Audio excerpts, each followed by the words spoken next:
Hello everyone. In this video, I came to the installation location of the deployment location of the sensor and battery and the solar charge controller. And as you can see here, the solar charge controller has 15 volts but 0 amp, and that means that there is no any current coming from solar panel to the battery, and the battery you see here is overcharged. Battery, although the battery has 11.7 volt, but it doesn't have any current and it is over discharged. And so this is because it's been more than 4 days that we don't have any sunshine in the city. So because of that, the system does not work properly here. So you can see that everything here is that the mode, the router, TP-Link router is that. The sensor kit itself, you can see here, the sensor kit itself is that. And just this the solar charge controller is not that. It's working. It's because of the battery and the solar panels. They have the voltage but not the current, the amp. And so even here you can see everything is intact. Here you can see that this is the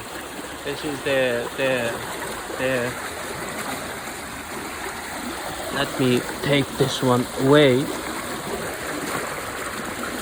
Okay, so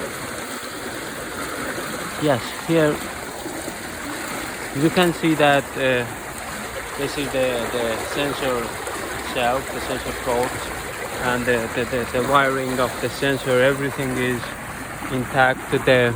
The solar panels, and here everything is working properly, but not the router and the sensor kits. So these two are connected to the router and the sensor. So in order to make the system to work properly, I have two options. Firstly, to let it go.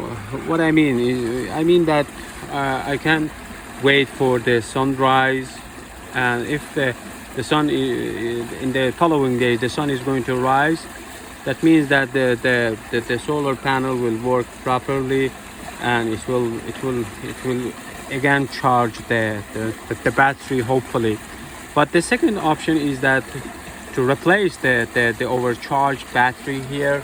This is the 12 volt battery, and replace that one with two new batteries that I have brought here. These two new batteries here, you can see here the first one and the second one that I have brought them here to replace with the old one.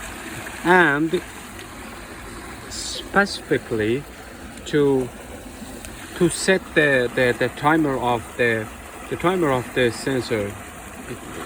Here you can see it has two buttons, manual and the set.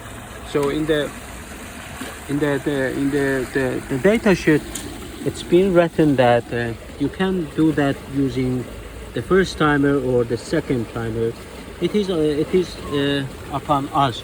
We can choose the first one or the second one, or we can use both of them in combination. But we don't need that. I'm going to set the load to be on for 3 or 4 hours. I think 3 hours will be enough.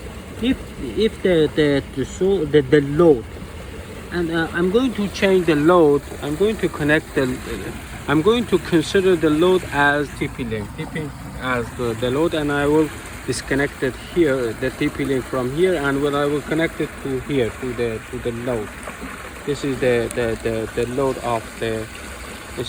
of the solar charge. These are load as well, but this is the main load. So I'm going to change the first one, the TP-Link, as the prime load here. So and I at the same time, as I said, I will set the timer, the first timer, to be to be like this one, 103. That means that my router will be on for 3 hours since sunset. For example, if the sun sets in this city at, I don't know, at 5 or 6, it will be on for 3 hours after 6 until 9 p.m. and after that the load will be off.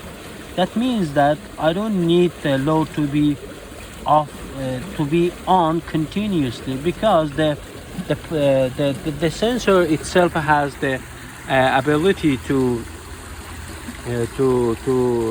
retrieve that data whenever it comes to be online, and it will retrieve the data while it was offline. So the sensor has such capability. So that means that I will be able to make this the load, the router will be 3 or 4 hours on after the sunset, and that will be enough for retrieving the data while the sensor was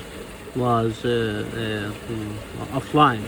The sensor will work offline, but it will not send the data. It will send the data whenever the router is going to be online.